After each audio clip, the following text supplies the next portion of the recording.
국제정치의 썰들을 걷어들이는 썰거지입니다. 미중 무역전쟁에 더해 러시아의 우크라이나 침공으로 인하여 갈등이 심화되고 있는 가운데 냉전이 다시 시작되는 것이 아니냐는 인식이 확산되고 있습니다.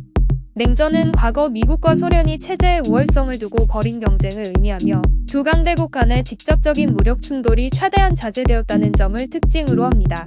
현재 진행 중인 미중 갈등, 그리고 서방과 러시아의 갈등 또한 직접적인 무력 충돌보다는 대리전이나 경제적 수단을 중심으로 전개되고 있다는 점에서 유사성을 지닙니다. 그러므로 이를 냉전에 비유하는 세간의 인식에는 분명 어느 정도 타당성이 있습니다. 한편으로 두 사례에는 차이도 존재합니다. 과거 미국과 소련은 군사, 경제, 이념의 영역에서 철저히 분리되어 있었습니다. 서독이 동독과 소련을 상대로 했던 동방무역 같은 예외 사례가 있긴 하지만 미국과 소련은 세계를 둘로 나누고 분리된 블록 내에서 내부 거래에 집중하는 모습을 보였습니다. 그러나 현대의 상황은 이와 다소 상이합니다.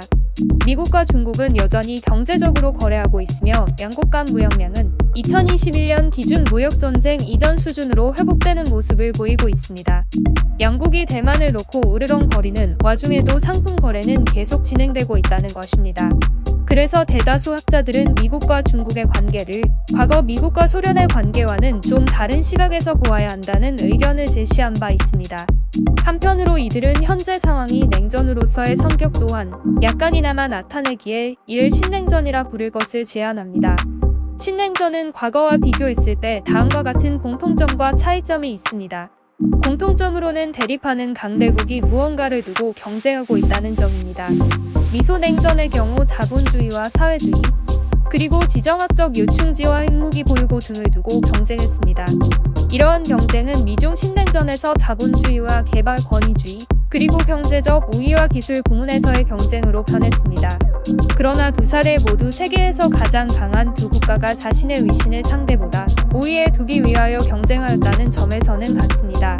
국가는 자국의 지위를 향상하기 위하여 끊임없이 권력을 추구한다는 현실주의의 격언이 두 사례 모두에서 드러납니다. 차이점으로는 대립하는 강대국 사이의 관계 단절 여부와 이를 둘러싼 주변국들의 태도를 들 수 있습니다. 미소냉전의 경우 강대국 사이에는 갈등을 조절하기 위한 협상 외에는 외교라고 할 만한 것이 많이 부족했습니다. 또한 동서블록의 구성원들은 상호 적대시하는 관계 속에서 어느 정도 세력 구도가 명확히 드러났습니다. 그러나 미중 신냉전의 경우 강대국 사이에는 앞서 말씀드린 바와 같이 여전히 많은 연결 지점이 존재합니다. 무역과 기후 등지에서 양국은 필요에 따라 협력하기도 합니다. 또한 주변 국가들은 특정 세력에 완전히 편입되는 것을 택하기보다 전략적인 모호성을 통해 갈등에 휩쓸리는 것을 꺼리는 모습을 보이기도 합니다.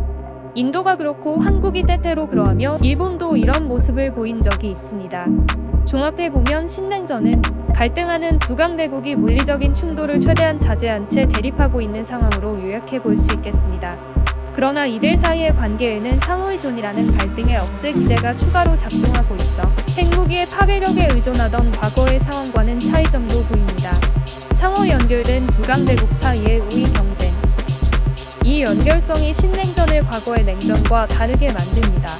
그러나 최근 미국이 인플레이션 감축법을 제정하고 중국과의 단절을 더욱 심화할 뿐만 아니라 이를 대한민국과 같은 주변 국가들에게도 강요하고 있다는 점은 신냉전을 또 다른 냉전으로 변모시킬 수 있는 잠재적 환경을 제공합니다.